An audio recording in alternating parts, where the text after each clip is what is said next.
Hey guys, so my hubby and I have a chiropractic appointment at 2:30 today. I had to put this hat on because I'm a little chilly. Um, so the biggest news is, Iraq participated in the UN meeting in New York City. Um, and basically now they're positioning for the white list, to be on the white list for the Minister of Transport for the International Maritime Organization, to return to the white list, which is good because they need that for their ports. And then they're also, they opened up 9 South Gas Artawa fields. Completion reached like 99%. They are diversifying their income so they can be revalued. Also, phones are being adopted for digital bank operations. I went through that detailed article in my summary this morning and live, and it's just like basically the phone that I'm recording this on is what they're doing in Iraq. Also, Apple was reported to be there this past week. So, guys, they are getting ready to just make this whole new, I think they're the linchpin of everything, right? $105 million in oil just in August alone. Iraq's oil exports exceeded 105 million barrels in August. That's barrels, not dollars. So you can imagine what that figure is. Aren't they averaging like $70 a barrel? And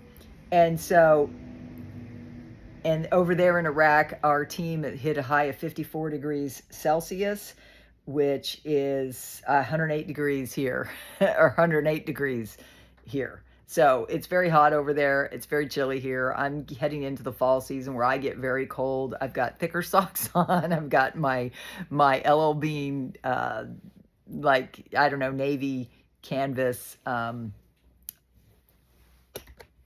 that kind of weather, for that kind of wet, just pouring weather.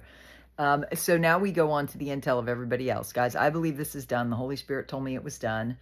And Frank 26 says, today the television here in Baghdad again is also talking about deleting the Zeros project, just like the Kurds on the television yesterday. They're saying it is back in the spotlight. They're talking about the banking roadmap by Alak.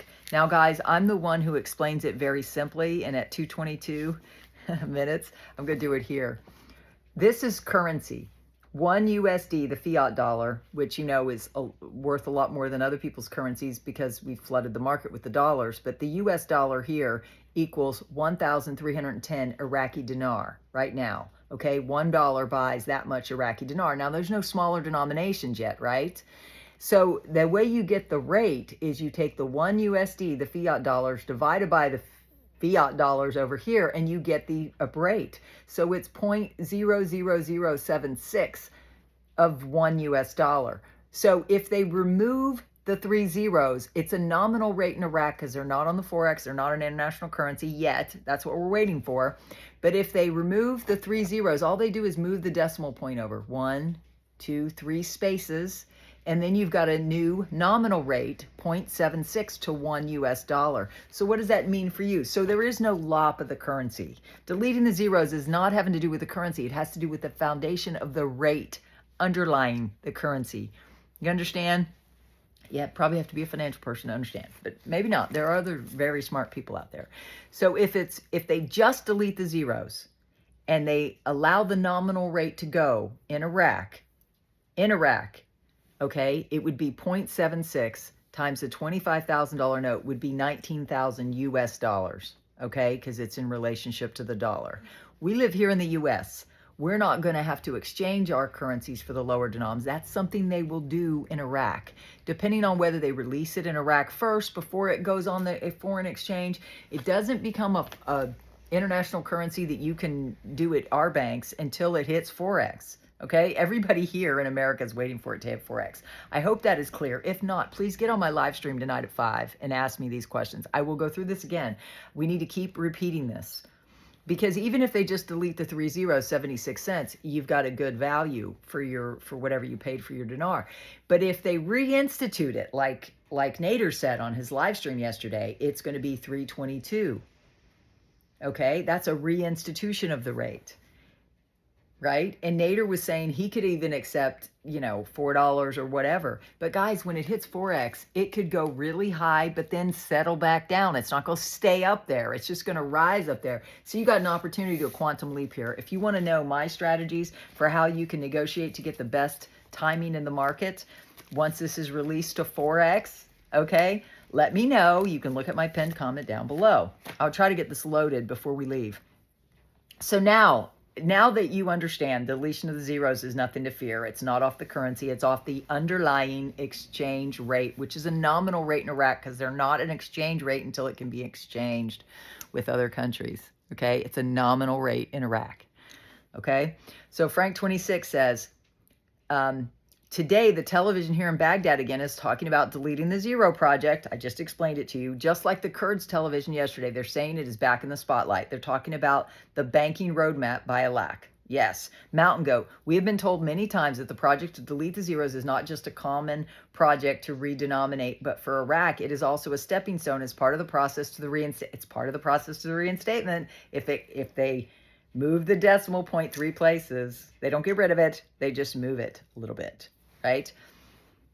The news media reports that what is going on in Iraq, so something must have reignited the spark for the project to delete the zeros. Yes, it was the Central Bank of Iraq. And when the CBI talks, I listen. The CBI sets the monetary policy. The Central Bank of Iraq sets the monetary policy. And if any of you remember when Soudani was interviewed while he was here touring the U.S. with his delegates and 3 plane loads of people, making all those contracts, which are not really contracts because they don't have a new rate. It was memorandums of understanding. He even said himself, it's in the hands of the Central Bank of Iraq. Why? So it can stay out of the political sphere.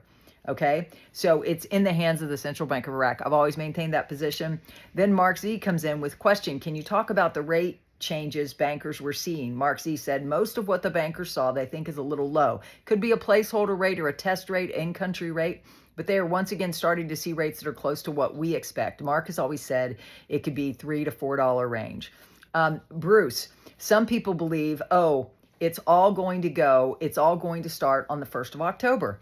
He said that's not what we're getting. That's not what his sources are saying. They're saying we're going to get this before the end of the month or by the end of the month. Guys, I believe the Holy Spirit told me a while ago. It was now.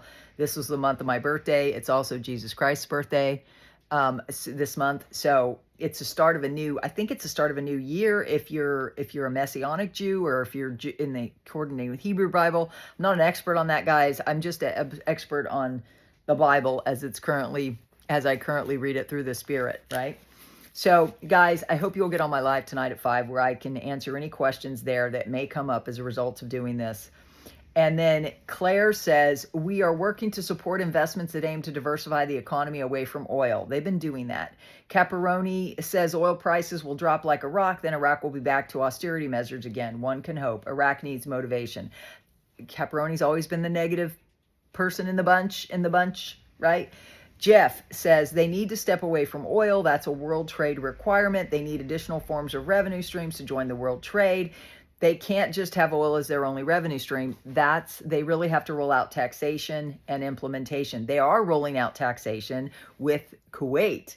They've been meeting about taxes going across borders and stuff. Also, don't forget that the Kurdistan regional government just transferred $100 billion in dinars in non-oil revenue prior to Soudani going to New York. So I do think they've had a significant increase in their non-oil revenues. Just now everybody's seeing it because why? Accounting's always behind the time. It always happens and then accounting reports it later. It takes a while for the bean counters to get their numbers out. Guys, I used to do that for a living. I used to be an auditor with Pricewaterhouse. You really should subscribe and tap the bell if you want to hear my perspective on all this, because I can see this very clearly. I can see clearly now. The rain is gone. The rain is not gone here. It's just starting. and I'm still praying for all y'all in the path of the hurricane. I believe God's going to get some glory out of this because those people who are faithful to God will not have their house touched, in my opinion.